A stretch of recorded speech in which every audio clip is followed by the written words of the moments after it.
কদমগাছি মিলন সংঘের মাঠে যে প্রোগ্রাম অনুষ্ঠিত হতে চলেছে তার একেবারেই শেষ লগ্নে আমি আপনাদেরই পীরের চতুর্থ প্রজন্ম স্বাধীনতা সংগ্রামী হযরত সৈয়দনা আবু বকর সিদ্দিক ফুরফুরাবি আল কুরাইশি আল হাসেমি রাহমাহুল্লাহ হুজুরের চতুর্থ প্রজন্ম আপনাদের কাছে এসেছি একটা বিষয় নিয়ে যে আজ ইসলামের উপরে শুধু আঘাত হচ্ছে তা নয়, আজ আমাদের দেশের সংবিধানের উপরে আঘাত হচ্ছে। ইসলামের উপরে আঘাত, রাসূল পাক সাল্লাল্লাহু আলাইহি ওয়াসাল্লামের উপরে আঘাত দিবা ষড়যন্ত্র যুগে যুগে একদল মানবরূপী পশুরা চালিয়েছে, চালাচ্ছে, চালাবে।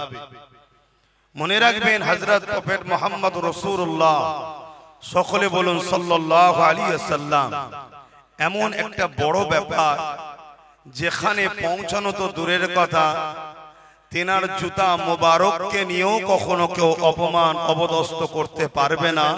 কেন তেনার জুতা মোবারকের ধুলোতেও আর্জ ধন্য হয়েছে, বলুন আলহামদুলিল্লাহ।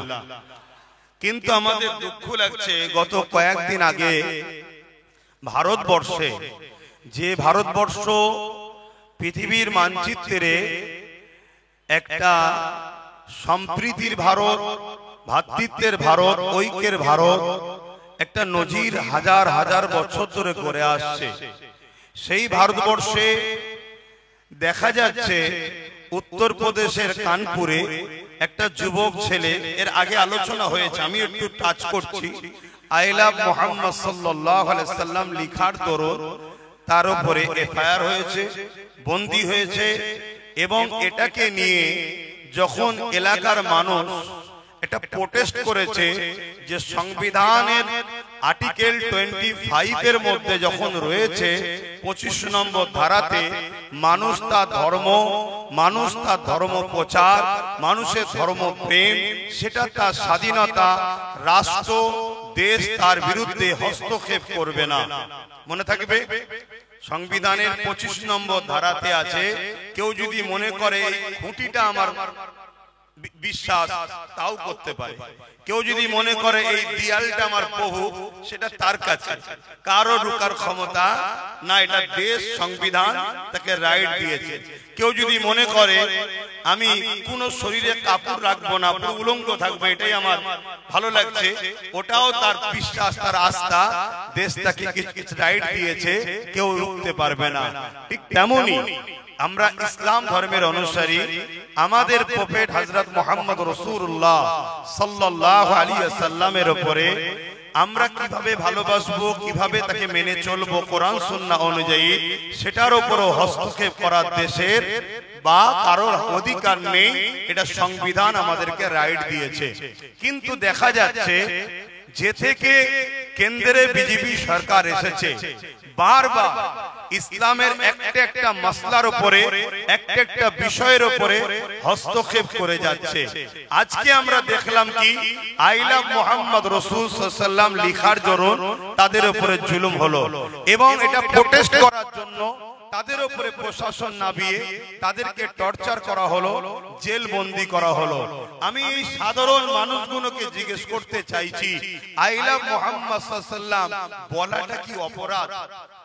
কেউ হিন্দু ভাই, সে যদি তার ধর্মগুরুকে বলে আই লাভ অমুক, কেউ খ্রিস্টান ভাই আই লাভ অমুক, কেউ পারস্য ভাই আই লাভ অমুক, কেউ কি বলে দলিত ভাই আই লাভ অমুক, কেউ মতুয়া ভাই, সে তার যদি ধর্মগুরুকে বলে আমি ভালোবাসি, এটা যেমন অপরাধ নয়, ইসলাম যারা মানে তারা যদি বলে আমি রাসূলকে ভালোবাসি, এটাও তো অপরাধ নয়। কিন্তু দুঃখের বিষয়, আমরা বড় ভুল করেছি। স্বাধীনতার ৭৯ বছর হয়ে যাওয়ার পরও আমার কওমের মাথায় এই ব্রেনটা এখনো আসছে না যে আজ আমাদেরকে রাষ্ট্রীয়ভাবে মিটাবার একটা পরিকল্পনা চলছে, আজ আমাদের ইসলামকে রাষ্ট্রীয়ভাবে মিটাবার একটা পরিকল্পনা চলছে। যেমন আমেরিকাতে চালিয়েছে, যেমন ব্রিটেনে চালিয়েছে, যেমন ব্রাজিলে চালিয়েছে, যেমন ফ্রান্সে চালিয়েছে, ইসলামকে মিটাও, প্রফেট মুহাম্মদ রাসূলকে মিটাও, মুহাম্মদ রাসূলের বিরুদ্ধে নোংরা ফিল্ম তৈরি করো, মানুষের কাছে মিডিয়ার মাধ্যমে মিথ্যা মিথ্যা প্রচার ছড়াও। এর কারণ একটাই, যারা আমার রসুলের বিরোধী করে তাদেরকে দেখুন আর মোহাম্মদ রসুলের লাইফটাকে দেখুন।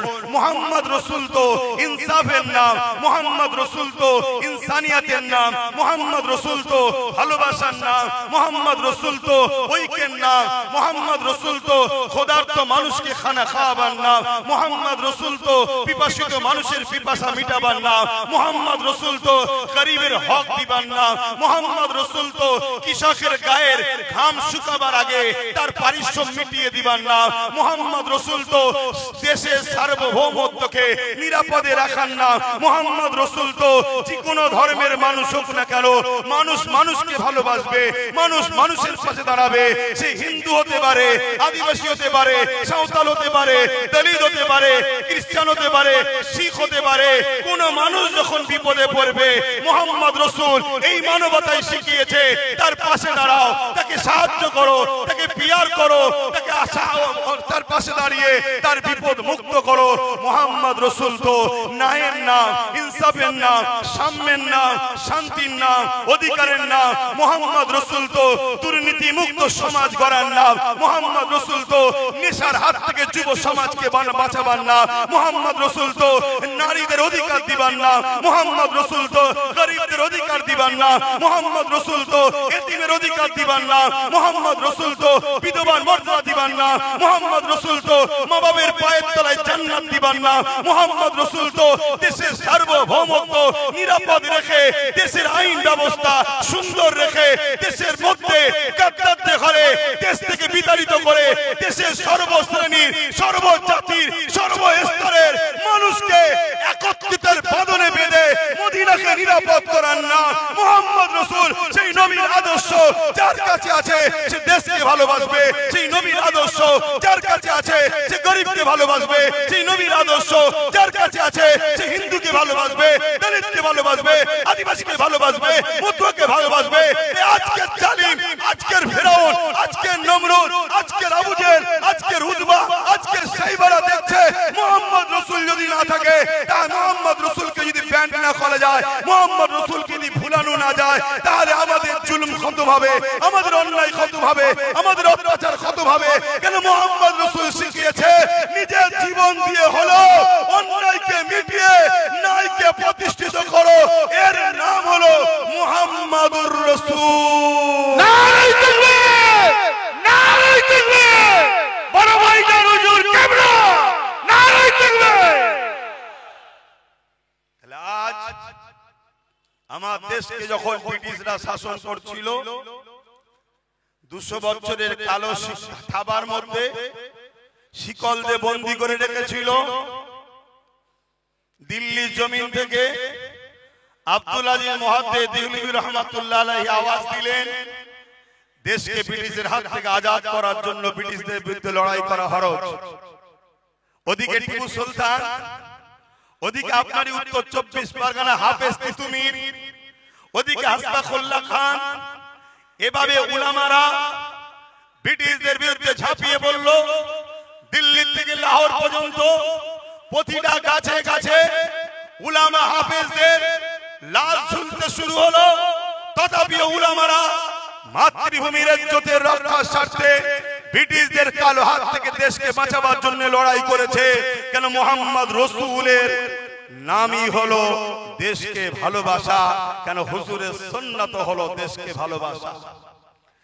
আজ আমার ভারতবর্ষে কেন্দ্র সরকার যে থেকে বসেছে তারা দেশকে লুটছে, দেশের সম্পদকে লুটছে, দেশের এয়ারপোর্ট থেকে শুরু করে, ট্রেন থেকে শুরু করে, দেশের এলআইসি থেকে শুরু করে সবকিছু একটার পর একটা বিক্রি করে দিচ্ছে। তারা দেখছে আগামী দিন এই মোহাম্মদ রসুলের অনুসারীরা যদি জেগে যায়, ব্রিটিশ যেভাবে পালাতে বাধ্য হয়েছে আমাদেরকেও পালাবার রাস্তা খুঁজে পাবো না। অলরেডি বাংলাদেশ, নেপাল বিভিন্ন জায়গায় পালাবার রাস্তা পাচ্ছে না। এজন্য তারা ভাবছে এমন কিছু ইস্যু তৈরি করো যে ইস্যুতে মুসলমানরা গরম হবে, মুসলমানরা রেগে যাবে, রাস্তায় নামবে, আন্দোলন করবে। আমরা তাদের উপরে লাঠি চালিয়ে তাদেরকে মেরে তাদেরকে ঘাবড়ে দেব। কিন্তু মনে রাখবে এই পরিকল্পনা তো বদরত আবু জেহেল করেছিল যে মাত্র 314 জন, এই সুযোগে এদেরকে মিটিয়ে দাও। মনে রাখবে তোমার হাতে প্রশাসন থাকতে পারে, তোমার হাতে রাজ ক্ষমতা থাকতে পারে, তোমার হাতে বোম বন্দুক থাকতে পারে, তোমার হাতে পাওয়ার থাকতে পারে, আমাদের কিছু নাই ঠিকই, কিন্তু আমাদের মধ্যে এমন একটা পাওয়ার আছে যার নাম ঈমান। এই ঈমানের কাছে পৃথিবীর কোন জালিম, কোন স্বৈরাচারী, কোন অত্যাচারী কোনদিন টিকতে পারে না। ইতিহাস খুলে দেখো, চেঙ্গিস খান 1 কোটি মুসলমানকে মেরেছে, 1 লক্ষ উলামাকে মেরেছে। হালাকু খান মুসলমানদের মাথার খুলি নিয়ে বড় বড় রাজপ্রাসাদ তৈরি করেছে। ইতিহাস খুলে দেখো, ইয়াজিদ কি অত্যাচার করেছে। তথাপিও শত শেষ রেজাল্টটা দেখো, বিজয় কিন্তু ইনসাফ পরায়ণ, ন্যায় পরায়ণ মুহাম্মদ রাসূলের গোলামদের জন্যই বিজয় লেখা রয়েছে। নারায়ে তাকবীর, নারায়ে তাকবীর, নারায়ে তাকবীর। অতএব আমরা জানিয়ে দিতে চাই, তোমরা যতই চাও আমাদেরকে আঘাত দিয়ে রাস্তায় নামিয়ে হিন্দু মুসলমান করার পরিকল্পনা আমরা বুঝি, আমরা বুঝি।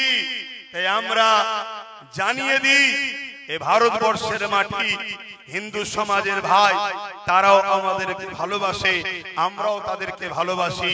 তাই আমাদের ভাইদেরকেও বলবো, এদের খপ্পরে পা না দিয়ে আন্দোলন করতে হবে। আন্দোলনটা যেন জালিমদের বিরুদ্ধে হয়, অন্য কোন ধর্ম, বর্ণ, জাতির, ভাষার বিরুদ্ধে যেন না হয়, এটা মাথায় রাখতে হবে। দ্বিতীয় নম্বর, আপনাদেরকে বলে দিই, আমাদের ধর্ম এই ফটোর ধর্ম নয়, আমাদের ধর্ম ব্যানারের ধর্ম নয়, আমাদের ধর্ম ওই বাইকের সামনে আই লাভ মুহাম্মদ সাল্লাল্লাহু আলাইহি ওয়াসাল্লাম লিখে চিপকে দিবার ধর্ম নয়, আমাদের ধর্ম দেয়ালে চিপকে দিবার কাগজের ধর্ম নয়। আপনি ভালোবেসে ব্যানার করেছেন, ওই ব্যানারের যদি যত্ন না করতে পারেন, আপনি কিন্তু আসামির কাঠগড়ায় দাঁড়াবেন। কেন এই ব্যানারে হযরত প্রফেট মুহাম্মদ রাসূলের নাম আছে।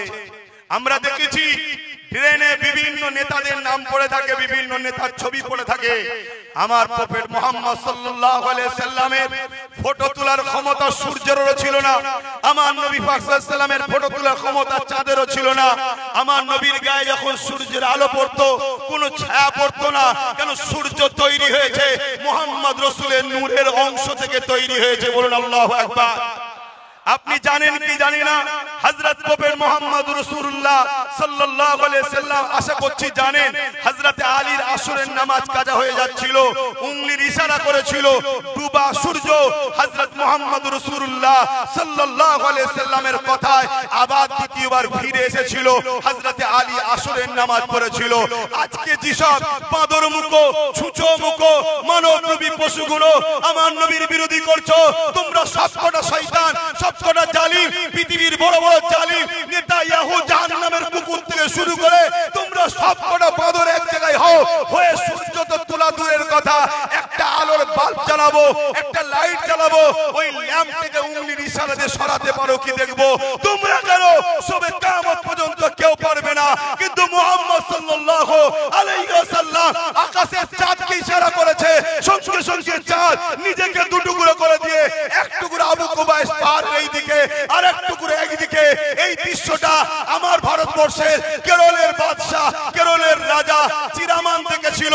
পরবর্তীতে খোঁজ নিল এটা কি হয়েছিল। পরবর্তীতে যখন খোঁজ পেল মুহাম্মদ রাসূলের আগুনের ইশারায় চাঁদ টুকরো হয়েছে, তখন এই চিরামান রাজা হিন্দুস্তান থেকে, কেরল থেকে গিয়ে মক্কার জমিনে গিয়ে মুহাম্মদ রাসূলের কাছে নিজেকে খেদমতে পেশ করে ঈমানের কালেমা বলে মুহাম্মদ রাসূলের আদর্শে জিন্দেগিকে ধন্য করে দিয়েছিল। আজকে সেই মুহাম্মদ সাল্লাল্লাহু আলাইহি ওয়াসাল্লামের উপরে কেউ আঘাত দিবার চেষ্টা করলে এতে আমার হুজুরের কিছু যায় আসে? জোরে বলেন। অসুবিধা হচ্ছে। আকাশে চাঁদ উঠলে দেখবেন বাদুর গুলো ডানা মেলে। হারা বাদুর ডানা মেলছিস কেন? বলছে চাঁদের আলোকে রুখে দেবো। আচ্ছা বলুন তো, বাদুরের ডানা দিয়ে কি চাঁদের আলো রুখা যাবে? কথা বলেন। এমনি তো বাদুরের মুখটা একটু মুছো টাইপের, ও যদি মনে করে আমি পাহাড়ে ধাক্কা মেরে পাহাড় উল্টে দেবো, মনে হয় পাহাড় উল্টাবে না, বাদুরের মুখটা আরো যাবে। আজকে যে টাকলা গোনো এই সব কাজ করছো, সময় থাকতে থাকতে সুধরে যাও। এমনি তো হনুমান মূর্খ দেখতে, না হয় এমন বিপদে পড়বে তার খেলা ওই পারস্য সম্রাট জানে। পারস্য সম্রাটের কাছে এই ওয়াকিয়াটা একটু মন দিয়ে শুনবেন। পারস্য সম্রাটের কাছে হযরত প্রফেট মুহাম্মদ রাসূলুল্লাহ সাল্লাল্লাহু আলাইহি সাল্লাম একটা চিঠি দিয়েছে। কি চিঠি? পারস্য রাজা ছিল জালিম, নারীদের ইজ্জত লুটতো, শরাবী ছিল, চরিত্রহীন ছিল। চিঠি লিখেছে কি? অন্যায় বন্ধ করো, জুলুম বন্ধ করো, নাই আমি মুহাম্মদ রাসূল সাল্লাল্লাহু আলাইহি সাল্লাম মজলুমদের পক্ষে দাঁড়িয়ে তোমার বিরুদ্ধে লড়াই করব, সংগ্রাম করব, এই এলান করে চিঠিটা দিয়েছে। পারস্য রাজা আমার রাসূলুল্লাহ চিঠিটা দেখে টুকরো টুকরো করে ছিঁড়ে ফেলে দিয়েছে। যিনি চিঠি নিয়ে গিয়েছিলেন উনি এসে আমার রাসূলকে বলছেন, হুজুর আমার বড় দুঃখ লাগলো, নাজ্জাশী বাদশা চিঠি নিয়েছে, মানবে কি না মানবে তার ব্যাপার, কিন্তু ছিঁড়ে দেয়নি। রোমের বাদশা চিঠি নিয়েছে, মানবে কি মানবে না তার ব্যাপার, ছিঁড়ে দেয় না। এমন করে পৃথিবীর অনেক দেশের রাজারা আপনার চিঠি নিয়েছে কিন্তু ছিঁড়ে দেয়নি। পারস্যের রাজা আপনার চিঠিকে টুকরো টুকরো করে ফেলে দিয়েছে। হুজুর আমার বড় দুঃখ লেগেছে। আল্লাহ নবী মুচকি হেসে বললেন, হে আমার সফির, হে আমার সাহাবী, শোনো, ও আমার চিঠি ছেড়ে নে, ওর রাজত্বকে টুকরো টুকরো করেছে। এবারে কি হচ্ছে শোনো। बाप का बेटा सिपाही का घोड़ा कुछ ना हो तो थोड़ा थोड़ा কথা পড়েছি না। বাপ ছিল যেমন চরিত্রহীন, ছেলেটাও একটা ছিল চরিত্রহীন। একটাই ছেলে ছিল পারস্যের রাজা। কিভাবে টুকরো টুকরো হচ্ছে দেখো। বাপের চরিত্র খারাপ ছিল। রাজা বৈদ্য হাকিমের কাছে গেছে, হাকিমকে বলেছে যেমন কোন দাওয়াই দাও যাতে পাওয়ার বাড়বে। বাকিটা বুঝতে পারছেন তো নাকি? পাওয়ার বাড়বে এরকম দাওয়াই দাও। আর ছেলে বলছে এই বুড়োকে না মারতে পারলে গদিতে বসা যাচ্ছে না। যেটা আমার বাংলাতেও একটু একটু আবহাওয়া চলছে। আমার বাংলাতে এরকম একটা আবহাওয়া পাওয়া যাচ্ছে না কি? এখানে বুড়ো ছিল, এখানে বুড়ি, মানামানি চলছে না, একটা আবহাওয়া চলছে তো নাকি? আমার তো ভয় হচ্ছে কে কাকে কখন ছেড়ে দেবে কে জানে। তো যাক আমি ওদিকে যাচ্ছি না, আমি এই দিকে যাচ্ছি। যে বিষয়টা আজকে এসেছে, অসুবিধা হলো নাকি? কষ্ট হলো নাকি? তো যাই হোক, পারস্য রাজা কি করলো, সে ওই দাওয়াই নিয়ে এসে ঘরে ঢুকেছে। হাতে দাওয়াই শিশি আছে, লেখা আছে তাকতের দাওয়াই। কিন্তু বাপ বড় চালাক তো, রাজা তো, ওই দাওয়াইকে ফেলে দিয়ে ছিল ছেলেকে দেবো, কোন জায়গায় রাখবো, ছেলে মনে করবে দাওয়াই আছে খাবে। সেখানে ছেলেও তো বদমাইশ। আর এইদিকে ছেলে বলছে এ বুড়োকে না সরাতে পারলে হবে না, ও আর সহ্য করতে পারে না। আছে কি? ছেলে বলছে ওরে বুড়ো, এই জন্য বলি তুমি এত বদমাইশি করো কি করে, এই দাওয়াই খাও, তাই তো নাকি? তো ও নিয়েছে আর খেয়ে নিয়েছে। তাহলে কি হলো? ওদিকে বাপ গেল, এদিকে ছেলে। জোরে বলুন। প্রতিটা রাষ্ট্রে এরকম বিরোধী লোক থাকে না, থাকে না, সুযোগের অভাব। যেই বাপও মারা গেল, ছেলে মারা গেল, সঙ্গে সঙ্গে রাজ্যটা টুকরো টুকরো হয়ে গেল, দেশটা টুকরো টুকরো হয়ে গেল। প্রধান সেনাপতি এক অংশ নিল, প্রধানমন্ত্রী এক অংশ নিল, উজির এক অংশ নিল। এভাবে পারস্যটা টুকরো টুকরো হয়ে গেল। আমার মুহাম্মদ রাসূলুল্লাহ সাল্লাল্লাহু আলাইহি ওয়াসাল্লাম তিনি মহান স্রষ্টার পক্ষ থেকে সর্বকালের সর্বশ্রেষ্ঠ মেসেঞ্জার ছিল। তাই আমার নবীর নাম লিয়াতে, আমার নবীর প্রেম করাতে যদি কারো আপত্তি হয়, জেনে রাখতে হবে সুরাতে সকলে সে মানুষ, হাকিকাতে সে মানবরূপী একটা পশু ছাড়া দ্বিতীয় কিছু নয়। তবে বড় দুঃখের সাথে বলতে হয়, হযরত প্রফেট মুহাম্মদ সাল্লাল্লাহু আলাইহি ওয়াসাল্লামের উপরে আঘাত দিবার চেষ্টা করেছে, তার নাম লিখাতে আপত্তি করেছে। এর প্রতিবাদ যেমন হচ্ছে, এই প্রতিবাদটাও তো হওয়া দরকার। বাংলায় অনেকে প্রতিবাদ করছে আই লাভ মুহাম্মদ রাসূল নিয়ে, তাদের প্রত্যেকের প্রতিবাদকে আমি সাধুবাদ জানাচ্ছি, কারণ নবী আমাদের ঈমান, নবী আমাদের ঈমান। কিন্তু এই প্রতিবাদটা হচ্ছে না কেন? এই বাংলাতে কোন দলের নেতা তার দলের নেত্রীকে আল্লাহ বলে যখন ডাকে, এই প্রতিবাদটা কেন হয় না? কোন দলের নেতা তার দলের চোর নেতাকে আল্লাহ বলে যখন আখ্যা দেয়, প্রতিবাদ কেন হয় না?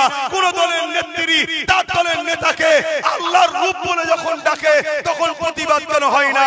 বড় দুঃখ লাগছে এইটা। এ বাংলার যুব সমাজ, এ বাংলার বাপ মা, আজও জাগো। এরা সবাই মিলে আমার ধর্মকে মিটাবার জন্য লেগেছে। এদের বিরুদ্ধে আমাদেরকে লড়াই করতে হবে। ওই লড়াইটা সংবিধানকে সামনে রেখে করতে হবে। ওই লড়াইয়ে সবথেকে বড় লড়াই হলো যেভাবে আমরা ঐক্য হয়েছি এই জালিমদের প্রতিরোধ করার জন্য, এইভাবে ঐক্য হয়ে এই জালিমদের বিরুদ্ধে লড়াই করার জন্য আমাদের লিডার তৈরি করা দরকার আছে না না? আওয়াজ তুলব, আছে না না? কারা আমার সঙ্গে একমত? হাত লম্বা করে তোলে। আমাদের লিডারের দরকার আছে না নাই? আমাদের লিডারের দরকার আছে না নাই? আজকে এই বাংলায় কেউ একজন বলবে ইসলাম নাকি রেপ করাকে পাপ নয় বলেছে।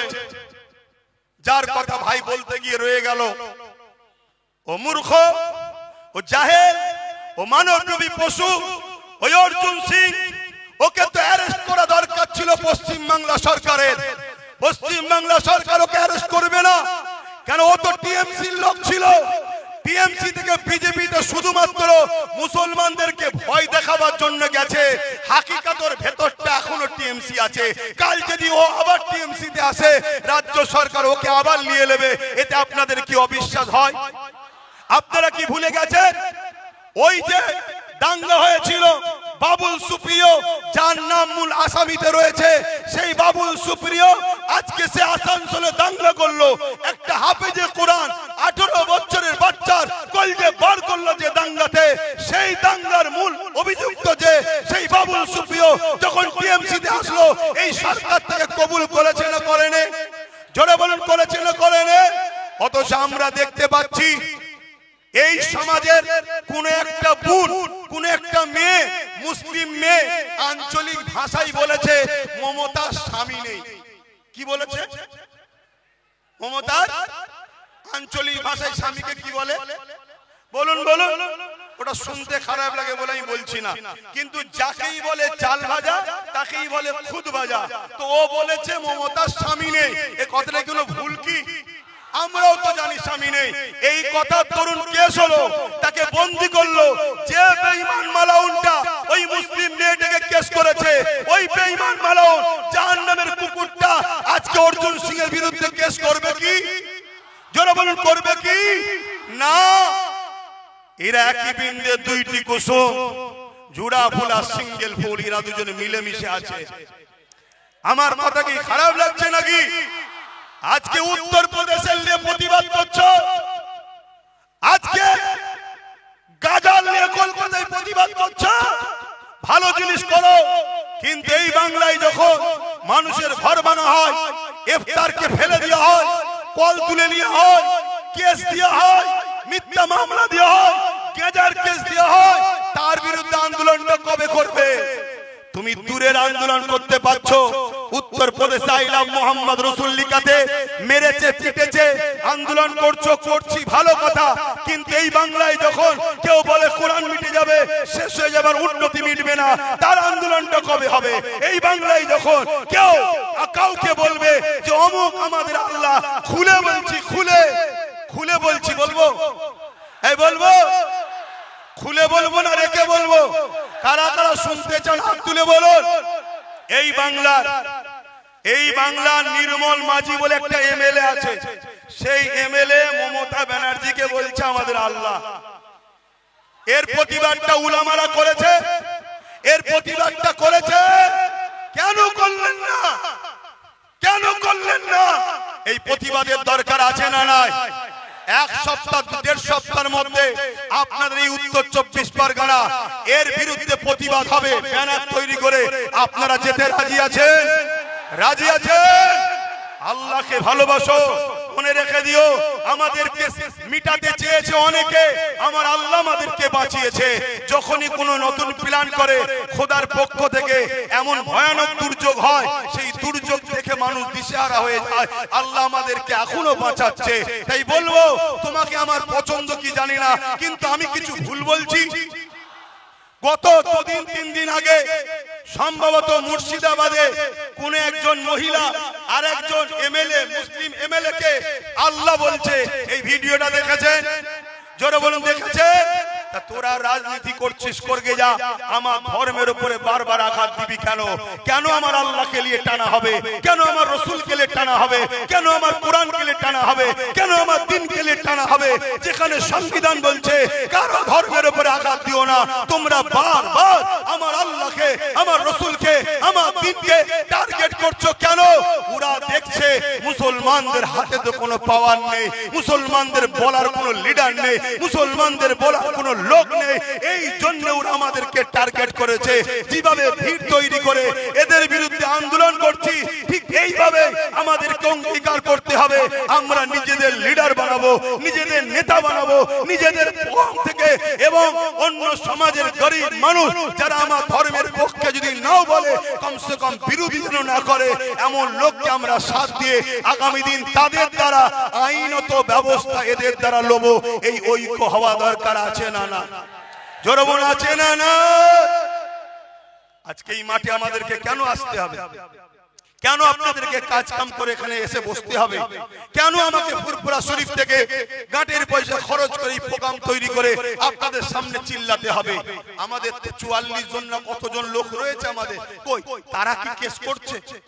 কথা বলুন, তারা কি বিধানসভায় গিয়ে চিল্লাচ্ছে? সেন্টারেও তো আমাদের কিছু কিছু রয়েছে, এক দুজন ছাড়া বাকি কাউকে শোনা যাচ্ছে? তাহলে ভাবন মাথায় ঢুকান। আজ আমাদের সমাজের বুকে যে বাচ্চাটা এতিম হয় তাকে সবাই অবহেলা করে, অর্থাৎ যার গার্জেন থাকে না তাকে সবাই অপমান অপদস্থ করে।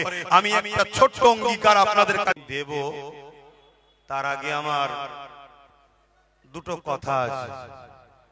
প্রথম কথা হচ্ছে, আমরা শুধু মাঠ ভরাবো, আলোচনা করব, তাকবীর দেবো আর ঘরে চলে যাব, এরকমটা করলে হবে না।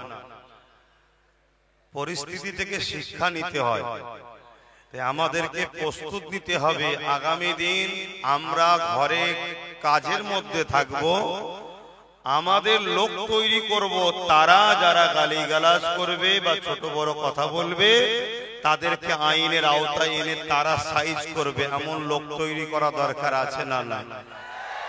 আর না হয় আবার দুদিন পর আমরা চিল্লে হাঁপিয়ে যাব, কালকে আবার কিছু একটা বলবে, আবার চিল্লাবেন, আবার কিছুদিন চুপচাপ থাকবে, আবার একটা কিছু বলবে। এরম করলে হবে? পরিস্থিতি থেকে শিক্ষা নিতে হয়। দ্বিতীয় নম্বর কথা, যেসব ভাইয়েরা রাস্তায় দাঁড়িয়ে আছে, আপনারা কি আমাদের এই প্রোগ্রামের অংশ নয়? যদি প্রোগ্রামে অংশ হন হাত তুলে দেখান যে আমরা প্রোগ্রামে এসেছি। যারা রাস্তায় আছেন, আপনারা আমাদের প্রোগ্রামে এসেছেন তো নাকি? একটু হাতটা তোলেন যদি এসে থাকেন, না এসে থাকেন হাত তুলতে হবে না। এসেছেন তো? যে কটা হাত উঠেছে আমি এই কটাকে বলবো, কষ্ট হলে একটু এই ডান দিকে চলে আসে। এই যে কথা মানেন কি মানেন না, এটা একটা জানা দরকার। কারণ আগামী দিন যুদ্ধটা বিশাল ভয়ানক হবে, লড়াইটা বিশাল ভয়ানক হবে। আমি কাদের নিয়ে লড়তে নেমেছি এটাও তোমাকে দেখতে হবে, যে সামনে কোন শিয়াল ঘেউ ঘেউ করলে পিছন থেকে পালাবার লোক নয় তো, এটা দেখা দরকার আছে না? নাই। তাই রাস্তায় গ্রিলের বাইরে যতজন আছে, যদি এই মাহফিলে এসে থাকেন আমাদের সাথে হন, তাদেরকে বলবো ডান দিকে আসেন।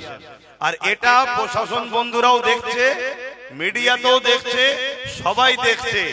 যেমন কেসরা কাইসার পারস্য রোমকে গিয়ে তাদের গুপ্তচরেরা বলেছিল মোহাম্মদ রসুলকে পৃথিবীর কোন শক্তি হারাতে পারবে না।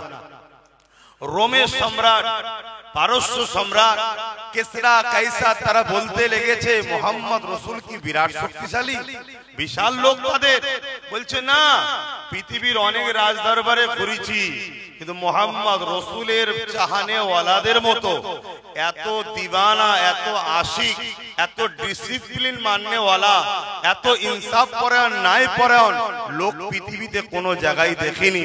এই মোহাম্মদ রসুলের অনুসারীরা মোহাম্মদ রসুলকে এত ভালোবাসে, তার জন্য আমরা অর্থের জন্য আপনার চাকরি করি, আর মোহাম্মদ রসুলের ভালোবাসার মানুষরা তারা জীবনটাও বিনা অর্থে হুজুরের জন্য দিয়া পছন্দ করে। বলুন সুবহানাল্লাহ। এই যে একটা আদর্শ, আজকে আমরা সেই নবীর বংশের আওলাদ এবং উলামা হিসেবে নবীর দিনের এলেমের উত্তরসূরি। আজ যখন আমরা আপনাদেরকে বলবো যে এই দিকে চলে আসেন, আপনারা যদি কথাটাকে শুনে আসেন, এই মেসেজটাও কিন্তু সমাজে যাবে যে মুসলিম উম্মাহ তারা তাদের উলামাদের হ্যাঁ হ্যাঁ বলে, নায়ে না বলে। এটা কিন্তু আপনাদের জন্য ভালো, উলামাদের আপনাদের ঘরে নিয়ে লড়াই করাটাও ভালোভাবে হবে। আমার কথায় কি একমত হতে পারছেন? বলুন, একমত হতে পারছেন? তাই আমি আরো একবার বলবো, গ্রিলের বাইরে যারা রয়েছেন, আপনারা গ্রিলের বাইরে না থেকে ডান দিকে দুপা কষ্ট করে হলেও হেঁটে আসবেন।